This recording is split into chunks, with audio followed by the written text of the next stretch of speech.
Welcome everybody to World of Tanks replay. My name is Maxwell and today's first replay is from the user Cheese Junkie.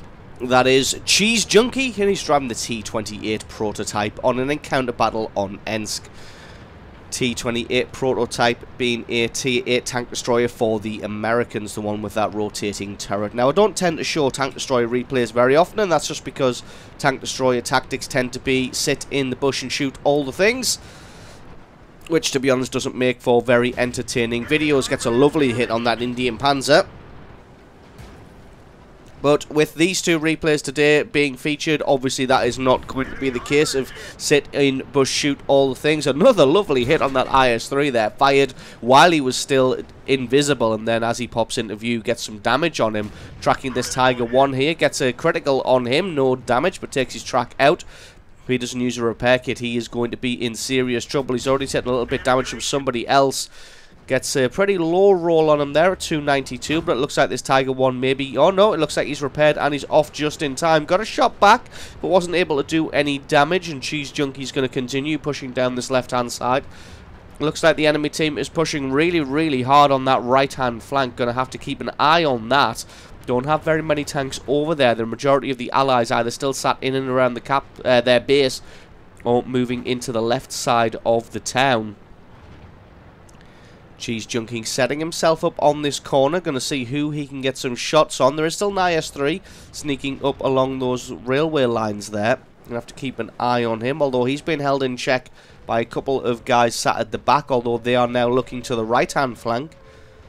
Enemy team has somebody in the cap circle, but it's not a worry, considering how long a single tank needs to cap a base on an encounter mode.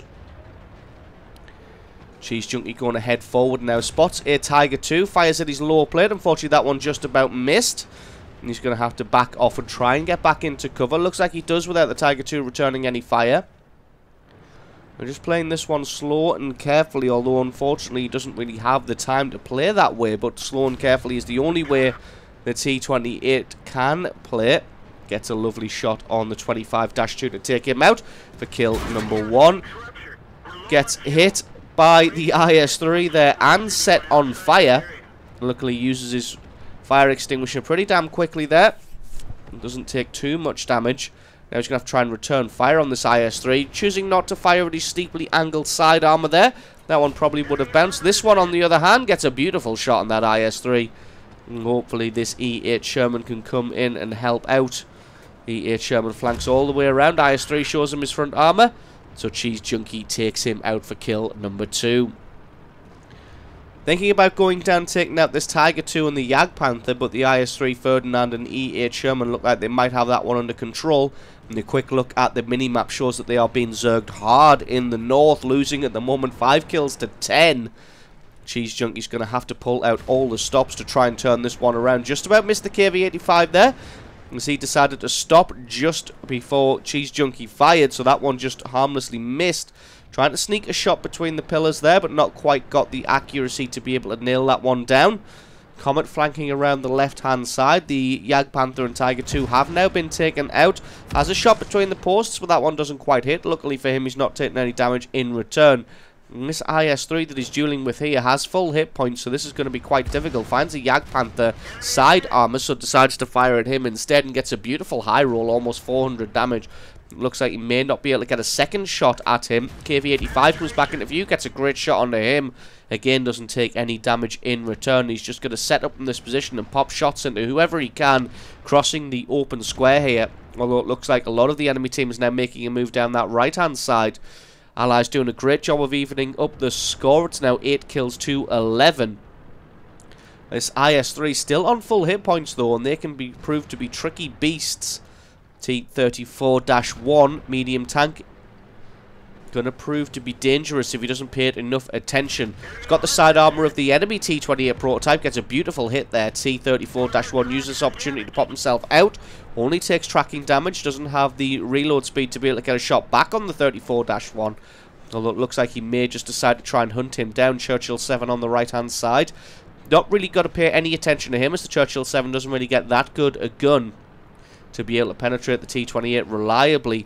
T34-1 not in enough cover, and he gets taken out for kill number 3. This game's now all even, 11 kills to 11.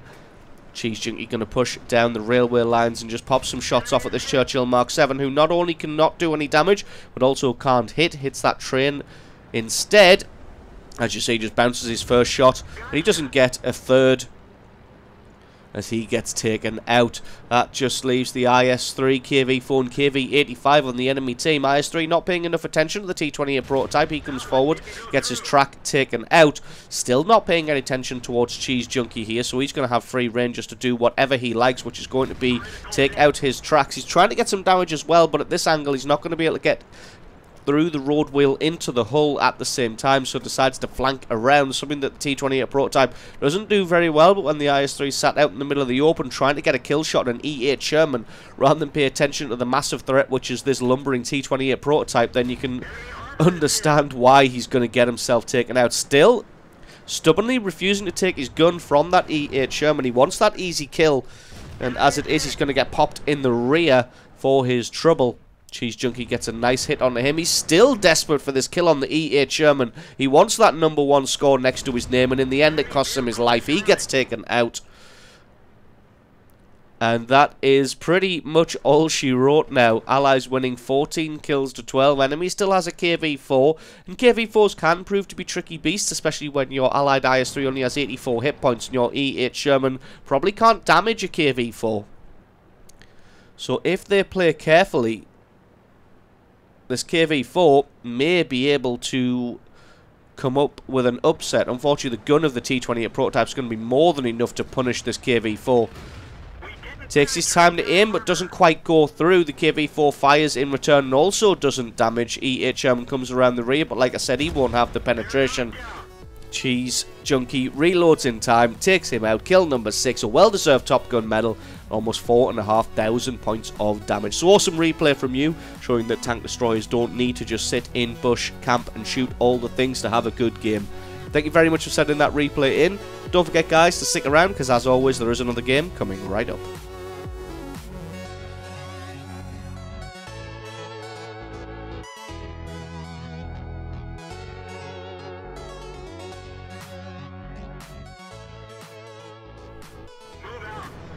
And our second replay today is from the user Elite Sniper. That is Elite Sniper, and he's driving the ISU-152 on a standard battle on the Tundra. ISU-152 being a Tier 8 tank destroyer for the Russians. Pretty big tank destroyer as well. A reasonable armor, a decent hit point pool for a tank destroyer, but what it does have is this absolutely ridiculous cannon. 152mm, 750 average damage, and 286mm of penetration. At Tier 8, this thing absolutely wrecks people. Fires like a high explosive shell, but loads armor-piercing ammunition with ridiculous penetration. So it's like driving a KV-2 that penetrates almost every single time. Straight away, Elite Sniper going to be heading to the far right-hand flank, covering the hill. Finds a VK-30-01P. If he can get a shot on him, that's going to be lights out. Instead, sees... Oh, there we go. Sees the VK, and lights out it is indeed. One shot, one kill, 610 points of damage. You see, he does have a 15-second reload, so just drops back. Makes sure that his camo isn't compromised. Reloads, and then gets himself out to get a second shot. I think all of the allies just saw that VK explode into a cloud of shrapnel, and they're thinking to themselves, well, I don't really want any of that. So giving the gap in the rocks a pretty wide berth. Guys, enemy tanks on the hill falling pretty rapidly here. As you can see, Elite Sniper realizes that he's not going to get that much damage from the position that he's in, thanks to the fact that the allies are killing the enemy way too quickly. So he decides to move off. Does see that they don't have enough tanks on that left-hand flank. He's heading through the center, going to see if he can pick somebody up and get some damage onto them. As you can see, there's a Comet and a Cromwell making a push on that far left-hand flank, and I think Elite Sniper's also noticed that as well, and he is making a move. Going to go and cover off the allied base there.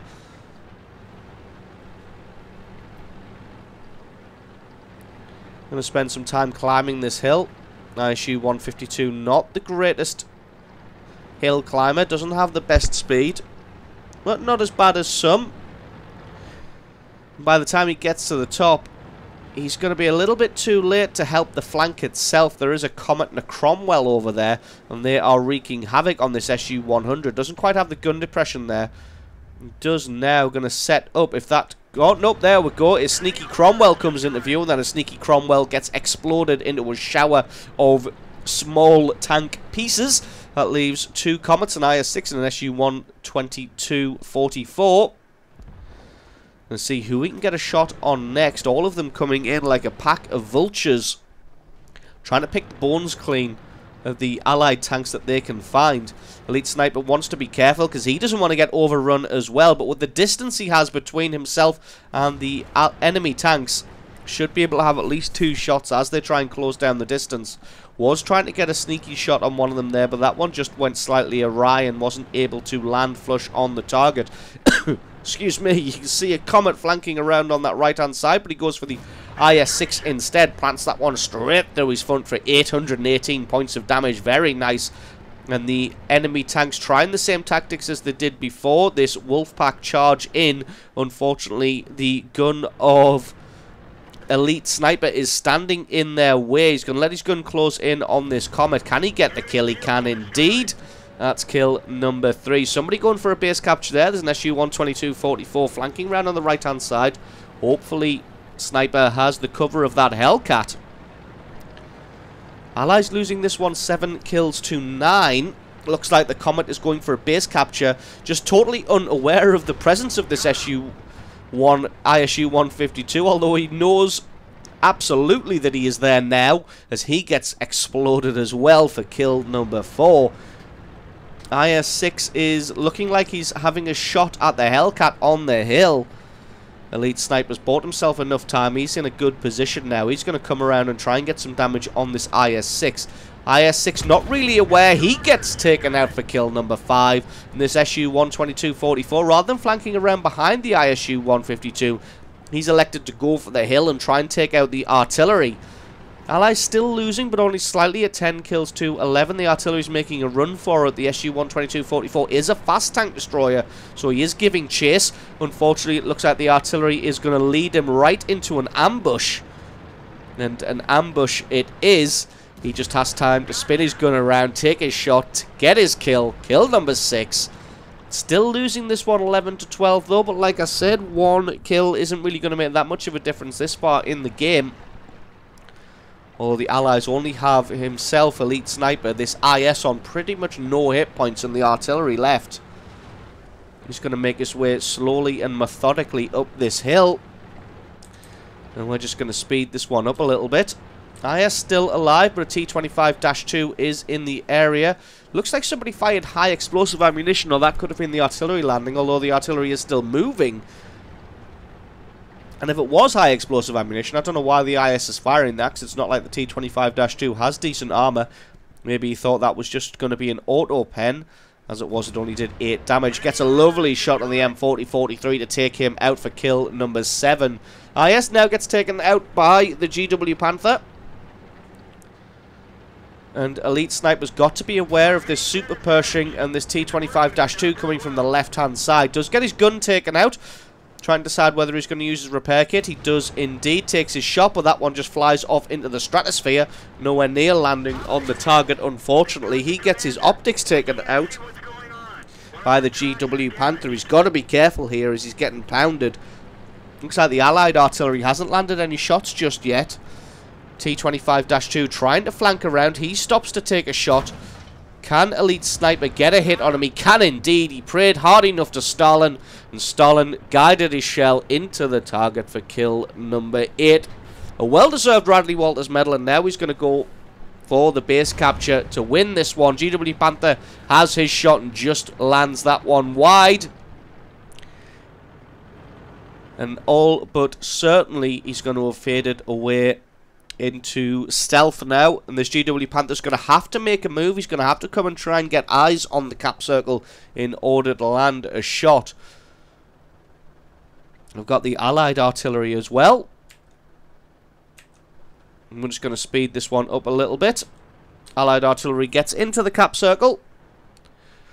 And this one is pretty much a foregone conclusion. That GW Panther's probably just going to wait out the time. No, he's not. He is making a move. He's coming forward to try and battle this one out. Unfortunately, there is only 5 seconds left on the cap clock by now. He has his shot and misses. So Elite Sniper looks like he's trying to drive out of the cap circle. He had 0 on the cap clock, but he's able to just reset that one himself. As he saw the GW Panther take his shot, he knows he's got maybe 15-20 seconds to get into range to take his shot. GW Panther's backing off in vain. He gets hit. That's kill number 9. GG and the victory. So absolutely awesome replay there from Elite Sniper, picking himself up 9 kills and over 5,000 points of damage. So awesome replay from you. Thank you very much for sending that one in. Don't forget, guys, if you've got yourself a great replay, then send that into replay@screenreality.com. The link for that is in the description. Just attach the replay file that you have or the link to the What Replay website to the email and I can check that one out for you. And don't forget, if you enjoyed this video, you found it useful, informative, you learned something, or you just enjoyed it, think about hitting that subscribe button, because there's a lot more World of Tanks content on this channel. I've been Maxwell, this has been World of Tanks Replays, and I'll catch you guys next time.